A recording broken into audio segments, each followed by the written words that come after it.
Today we have 14 paper shops, 7 of which are located in Metro Atlanta, 2 in Birmingham, 1 in Knoxville, 1 in Nashville, 1 each in Orlando, Tampa, and St. Petersburg, Florida. On July the 4th, the country celebrates its bicentennial. During the fall, Barney Moore designs and produces Sloan's first counter book, a comprehensive desktop paper sampler, and Jimmy Carter is elected President of the United States in November. 1977, on March 14th, Eva Norton joined our company in Jackson, Mississippi. On May the 20th, Paul Swiznagel was named manager of the Chattanooga branch, and Mark Union was elected a vice president of the company. On June 15th, David Bryant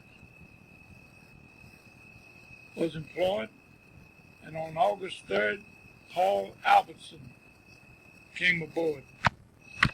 In February 1978, we entered into a contract with Honeywell for a new computer system which was installed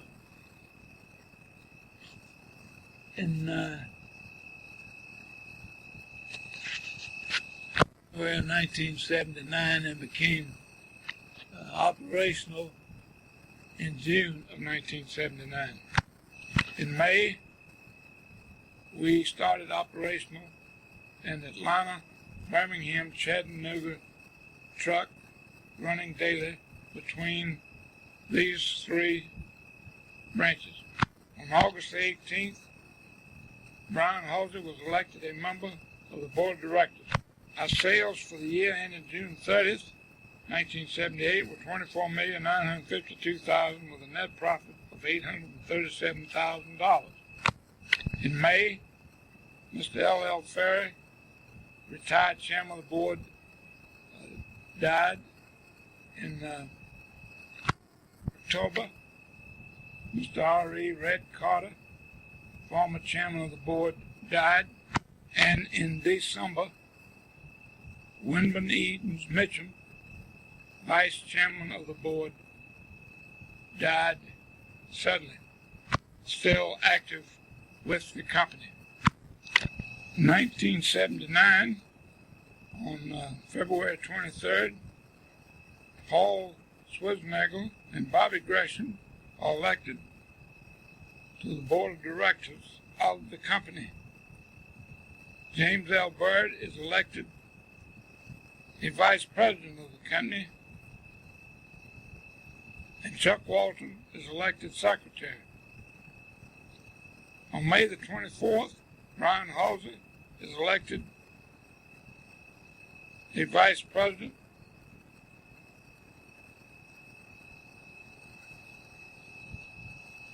On July the 1st, Jimmy Byrd is transferred to Birmingham as assistant manager.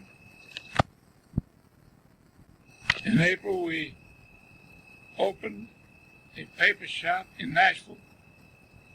And in May, Eddie Jackson was moved to Nashville to be in charge of the operation. In September, Angelo Harris joins the firm and assumes the position of superintendent of the warehouse operation in Atlanta. Our sales for the fiscal year ending June 30th were $31,532,000 with a net profit of $1,301,000. This was our first year to exceed $1 million in net earnings after taxes. During 1979, Lavinia Robinson, Joanne McCluskey, Ankie V. Mewson, David Moody, Christopher Nunn, Billy Dunn, David C. Smith, Albert E. Gates, G-U-I-S-E that is, Jimmy Howard, Sidney Johnson, James R. Braun, that's B-R-A-U-N-D, and Willie J. Cook, all employed. In 1980, the population of Metro Atlanta was 1,779,131. Our sales for the year ended June 30th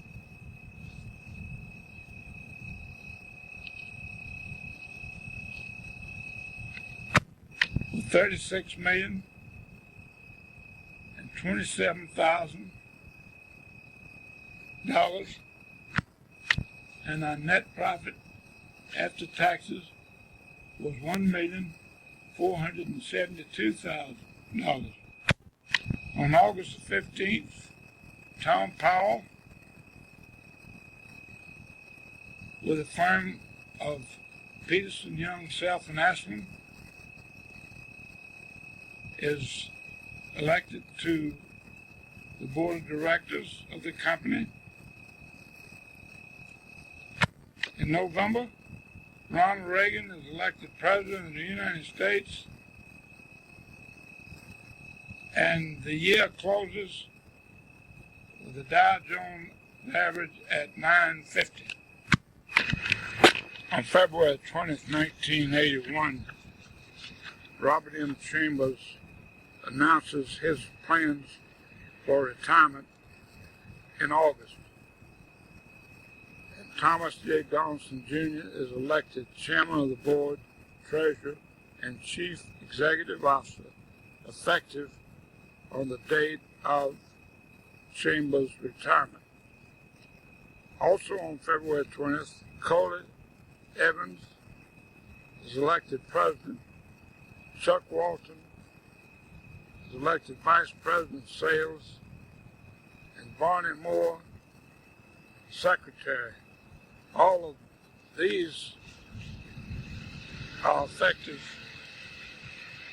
February 20th. On August 31st, Jim Van Sant is named Treasurer of the company, succeeding Thomas J. Donaldson, Jr. During the year, an assassination attempt was made on the life of President Reagan, and Sandra Day O'Connor was named to the United States Supreme Court, being the first female in the history of the United States to receive that appointment. On August 14, 1981, R.M. Chambers retired and was succeeded by Thomas J. Donaldson as Chairman and Chief Executive Officer. Raymond Pollitt was elected Vice Chairman, Coley Evans, President, Chuck Walton, Vice President, Sales, Russell Williamson, Vice President, Advertising, Mark Huguenin, Vice President, Jim Byrd, Vice President, Brian Halsey, Vice President, Purchasing, Barney Moore, Secretary, Jim Van Sant, Treasurer, Pam Smith, Assistant Treasurer. And the year closed with the Dow Jones average at 870. In 1982, we opened a warehouse in Nashville, Tennessee, about October 1st. And Jerry Wertheimer was named manager, and his sales force included Eddie Jackson and Vern Beaver. Our sales for the fiscal year ending June 30, 1982 were $47,162,000. During this year, we eliminated the Honeywell Level 62 computer system, which we had had for several years, and contracted with InfoMark Incorporated and installed the InfoMark Data Journal Nova 3 line 12 with 24 terminals. Wait.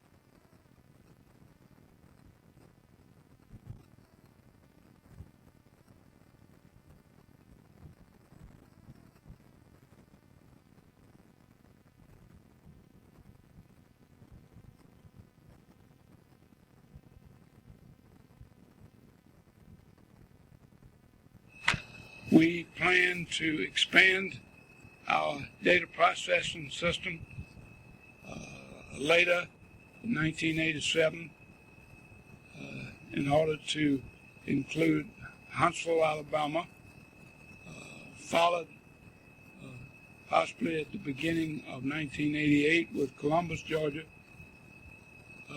Montgomery, Alabama, and Tampa, Florida, so that by the end of the year 1988, all the Atlanta operation as well as all the branches will be online.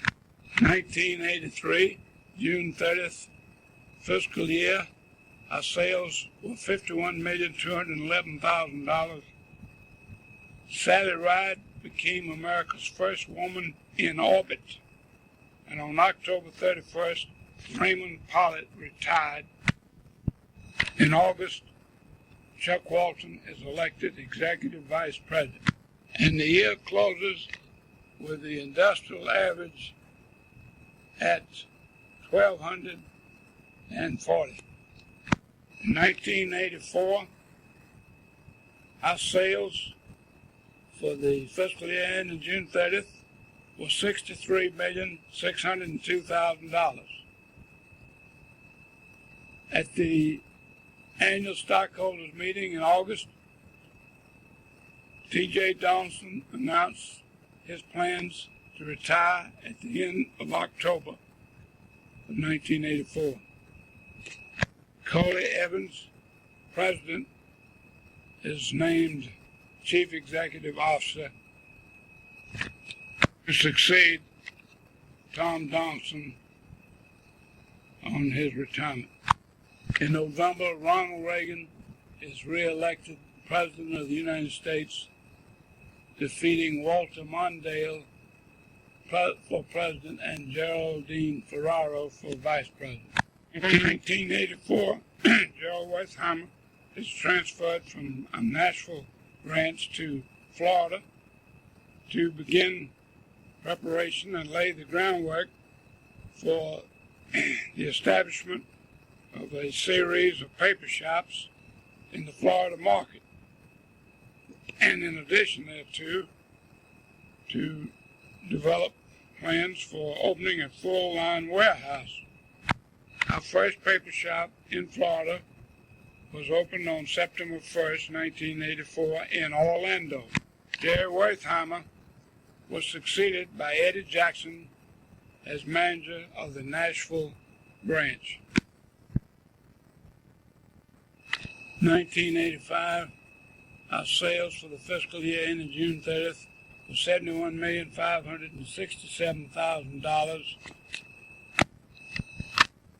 and the year closed with the Dow Jones Industrial Average standing at 1549.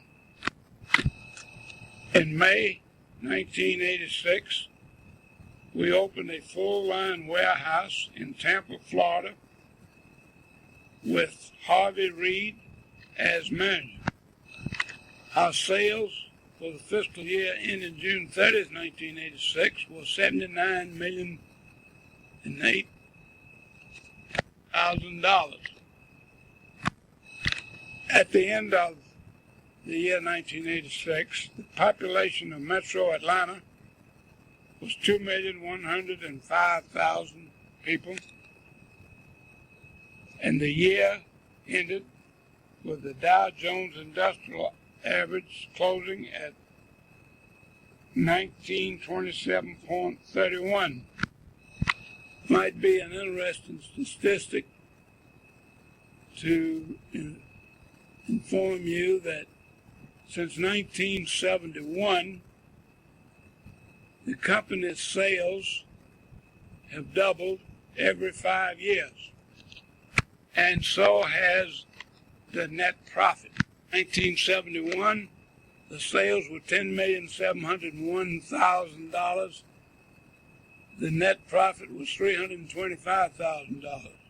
In 1976, the sales were $19,764,508, and the net profit was $651,964. In 1981, the sales were $40,074,000, and the net profit was $1,374,000. In 1986, the sales were $79,008,000, and the net profit was $2,713,000. In November, Howard A. Olson is elected Vice President, Advertising and Sales Promotion, effective February 1st, 1987, succeeding Edgar Russell Williamson, who will retire on January 31st, 1987.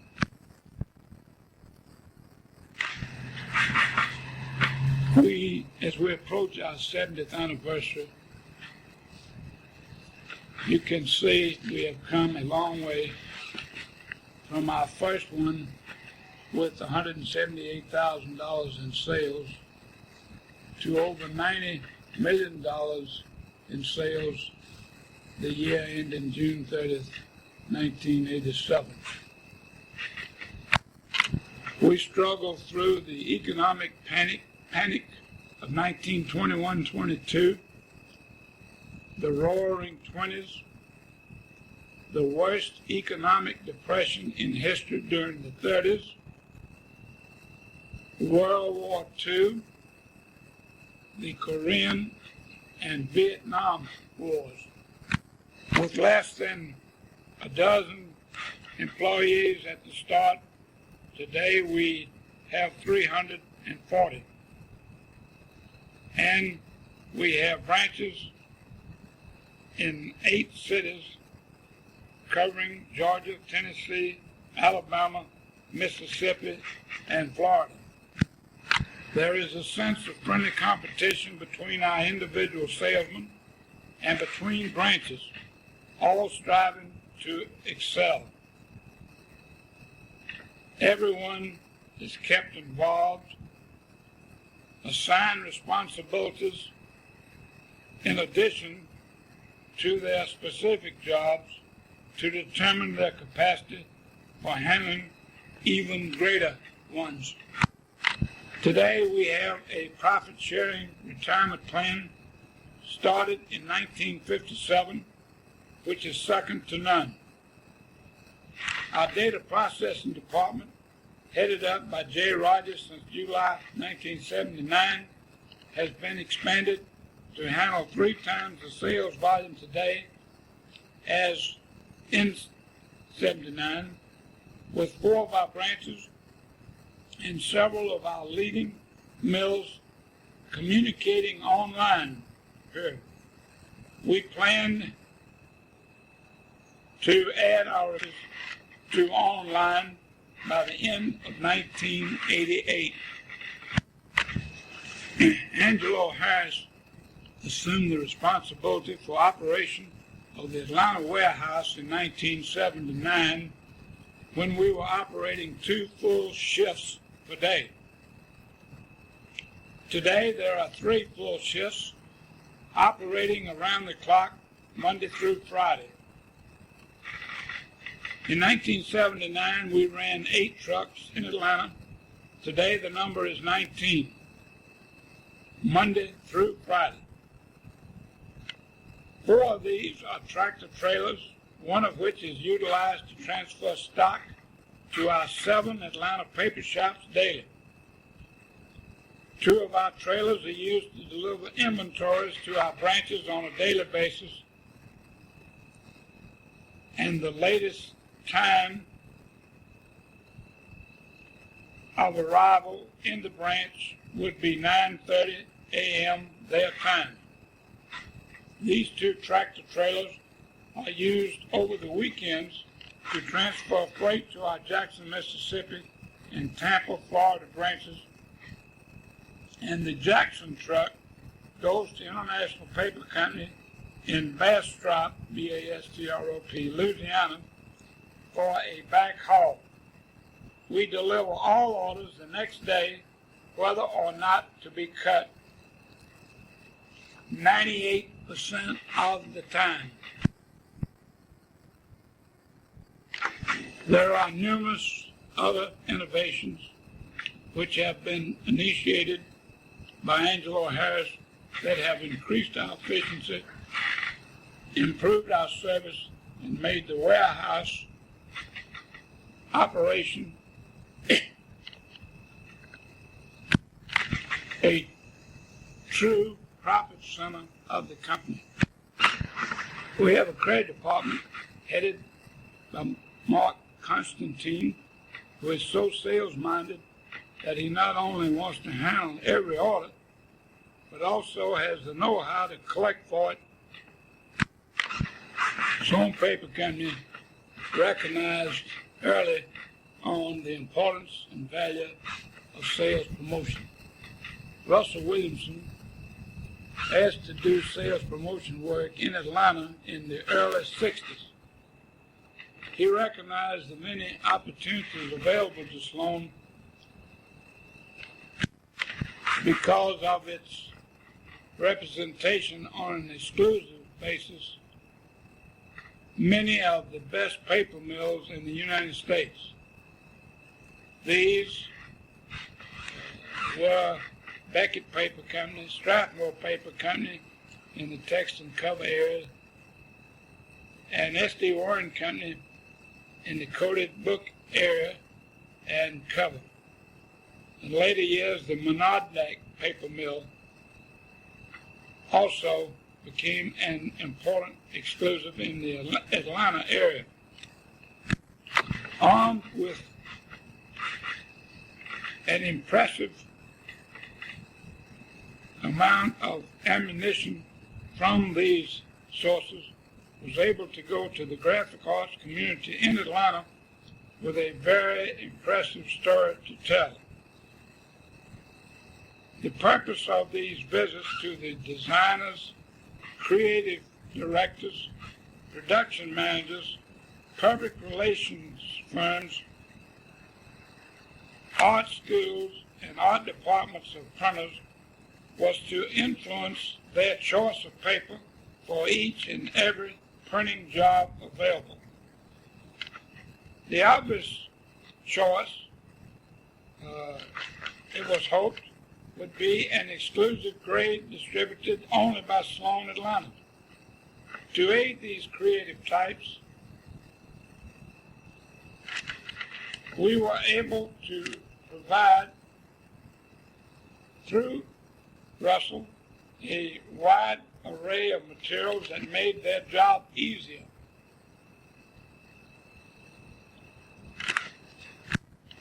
At this time, Russell continued to call on a few printers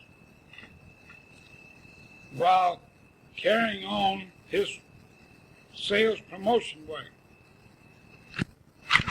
The company, feeling that promotion was a collateral duty of each salesman.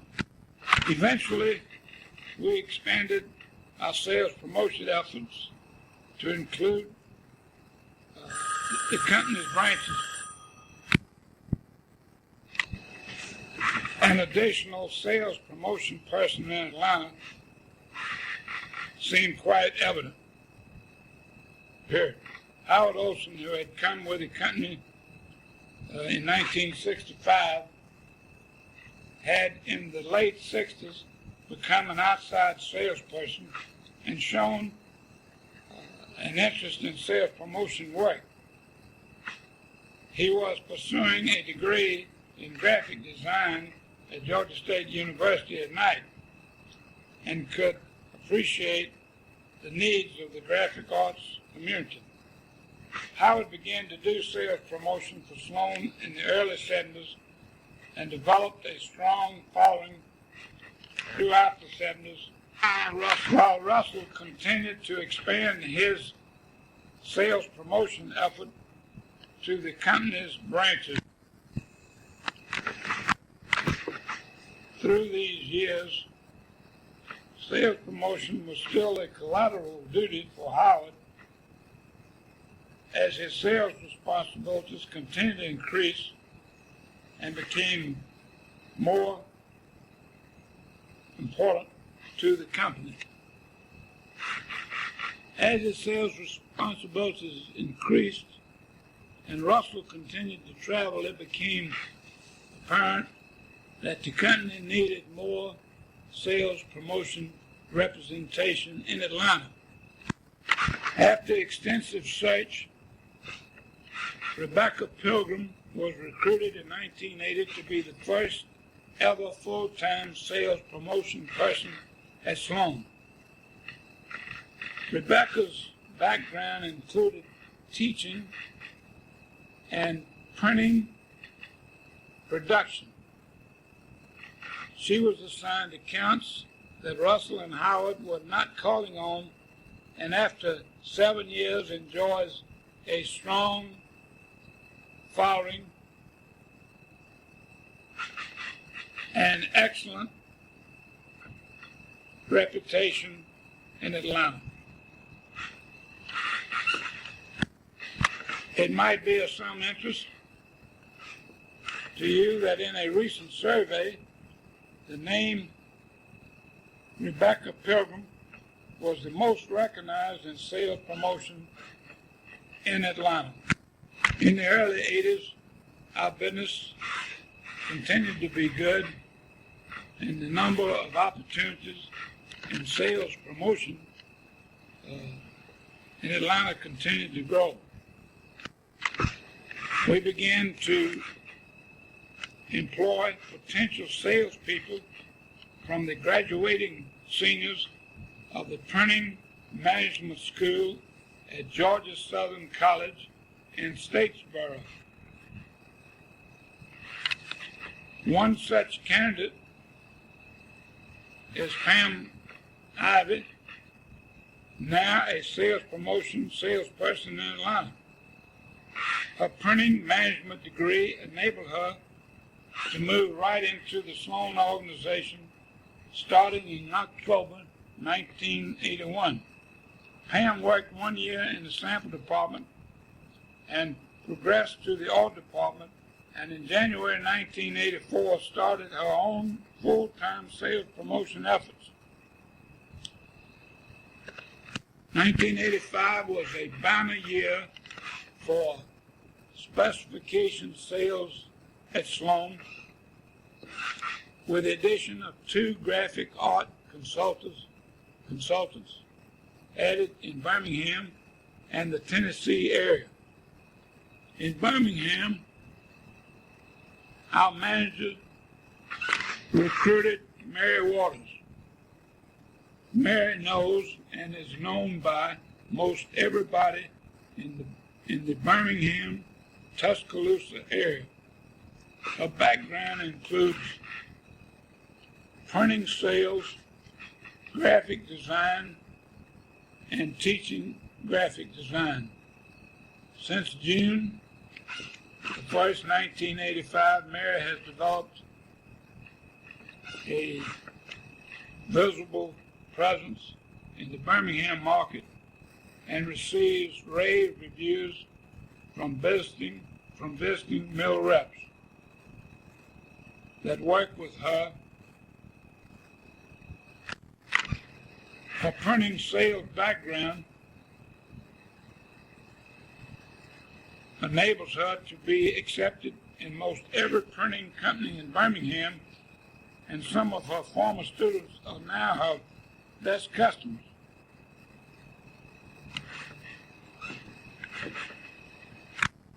In Chattanooga, Paul Swisnagel recruited Kelly McLaughlin, and she joined the firm in March 1985, spending 3 months of training in Atlanta in the sample department,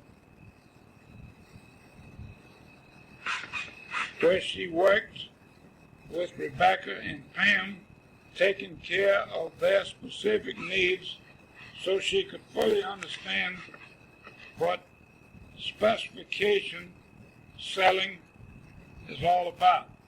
Her territory includes Nashville, Knoxville, and Chattanooga. Last but not least, our sales promotion efforts in Jackson, Mississippi are being handled by Tom Gilbert. Tom does sales promotion work as a collateral duty, which also produces considerable GTM per month with his own accounts and quota. Tom calls on the key Jackson agencies. Coincidentally, they are all using the key printers Gene Bell is calling on. This is an unbeatable combination, and of course justifies our commitment for sales promotion in Jackson. As for the future, sales promotion is alive and well. Howard Olson was elected Vice President, Sales Promotion and Advertising on the retirement of Russell Williamson, and he assumed his duties on February 1st, 1987. The department has credibility, initiated its own mailing list, and has a publication called Sloan Specs, which is mailed seasonally to 1,500 customers. These promotions have been very successful, and they continue to promote Sloan Paper Company, its efforts, and they operate under the philosophy, choose the paper, but specify Sloan. In Atlanta, part of our on-the-job training for our newly recruited people takes place in our sample department, which has become a very active area. Daily we send out dozens of sample sheets, dummies, swatch books, and new promotional aids to hundreds of our customers, both here and in our branches. Staffed by 2 full-time people, we are daily requested for samples. UPS take care of our shipping needs, delivering the majority of our samples the following day, taking this responsibility off of our delivery trucks. Our sample department is the best, certainly in the Southeast, and it is utilized constantly by the creative community. Brian Halsey, who in addition to having the responsibility for the supervision of the paper shops, also heads the purchasing department for the company. In this department, he is ably assisted by Elaine Ware and others. They maintain our inventories. They locate paper for potential orders, saving many which might get away. And they have a philosophy that if they can't get it, it can't be had. Our sales staff, headed by Chuck Ruff, Executive Vice President and Sales Manager, and ably assisted by Barney Moore in the Atlanta area, have continued to promote the philosophy long established in our company, which is a sense of friendly competition between our individual salesmen and between our branches, all striving to excel. Everyone is kept involved and is assigned responsibilities in addition to their specific jobs to determine their capacity for handling even greater ones. In addition to his sales management responsibilities, Barney Moore has been heavily involved in conception and design of computer pricing program, and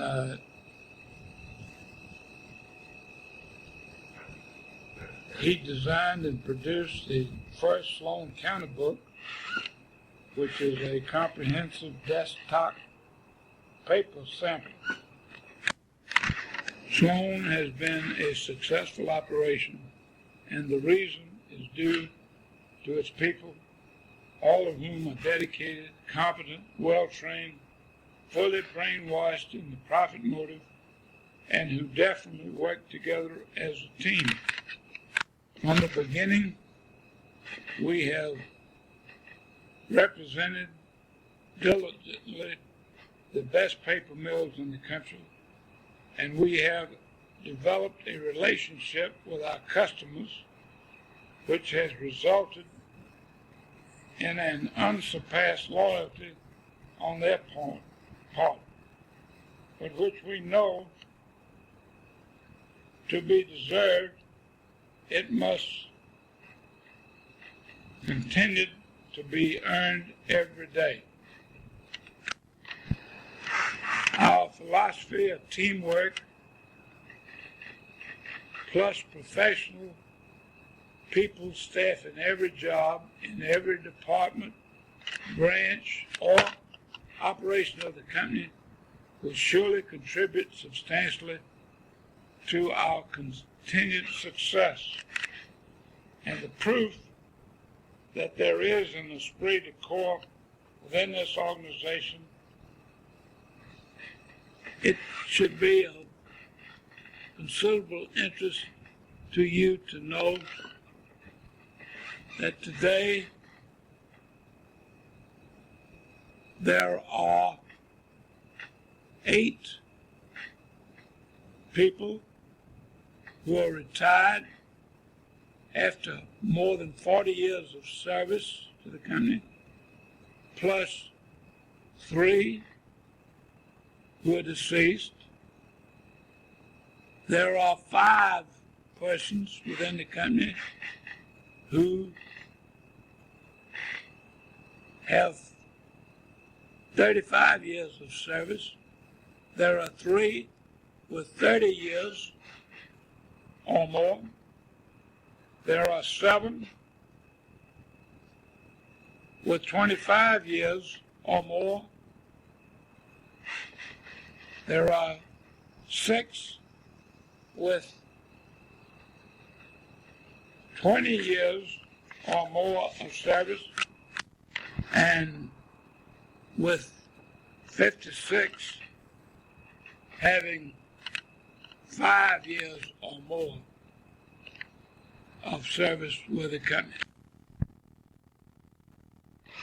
So, our objective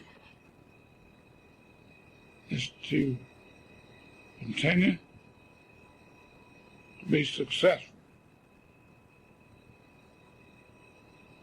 And in order to do so, we must continue to perform so well that our customers will always feel confident that no other source, whether it be another merchant or a direct selling mill, can compete with the services which Sloan can offer.